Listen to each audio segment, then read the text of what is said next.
আপনাদের উদ্দেশ্যে এতটুকু তথ্য আমরা দিতে চাই যে আজকে বাংলাদেশে জুলাই এবং আগস্ট বিপ্লব চলাকালীন সময় সংগঠিত মানবতা বিরোধী অপরাধের দায়ে আসামি শেখ হাসিনা, আসামি আসাদুজ্জামান খান কামাল, আসামি চৌধুরী আব্দুল্লাহ আল মামুনের বিরুদ্ধে মানবতা বিরোধী অপরাধের দায়ে অপরাধকে আমলে গ্রহণ করা হয়েছে। 5টি অভিযোগ তাদের বিরুদ্ধে আনা হয়েছে এবং 5টি অভিযোগের ভিত্তিতে এই অপরাধকে আমলে গ্রহণ করা হয়েছে। আমরা বিস্তারিত তথ্য প্রমাণাদি আদালতে তুলে ধরেছি, যেটা লাইভের মাধ্যমে আপনারা এবং গোটা জাতি এটা শুনেছেন।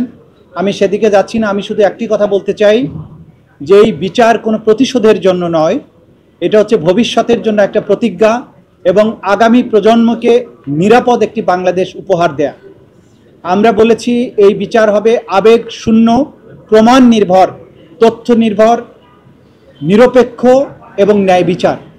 সেটি এনশিওর করার জন্য আমরা দেশবাসীর এবং সংশ্লিষ্ট সকল পক্ষের সহযোগিতা কামনা করি। বিচারের মাধ্যমে একটা সমাজে শান্তি এবং স্থিতিশীলতা প্রতিষ্ঠিত হয়।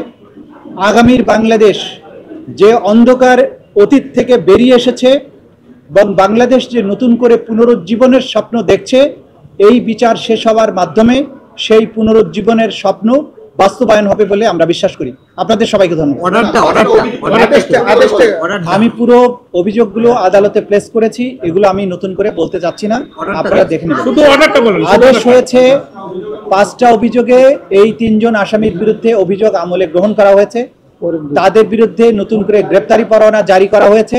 আগামী 16ই জুন অর্থাৎ ঈদের ছুটির পরে 16ই জুন আসামিদের উপস্থিতি এবং আসামিদেরকে গ্রেপ্তার করে হাজির করার জন্য নির্দেশ দেওয়া হয়েছে।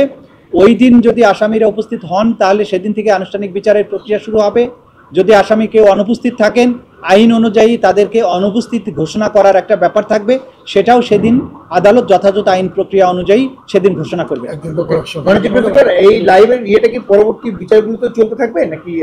আপনারা সবাই জানেন যে আমাদের আইনে এটা এখতিয়ার দেওয়া হয়েছে ট্রাইব্যুনালকে।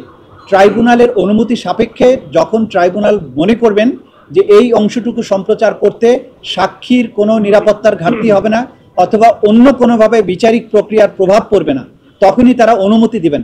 লাইভ সম্প্রচার ভবিষ্যতেও হতে পারে, তবে সেটা নির্ভর করবে আদালতের অনুমতির উপরে। যখনই আদালত অনুমতি দিবেন তখনই আমরা চেষ্টা করব এটা লাইভ করার জন্য। Thank you. 5টা অভিযোগের ব্যাপারে আমি বারবার বলেছি, সেটা আদালতে বলা হয়ে গেছে, নতুন করে আর বলছি না।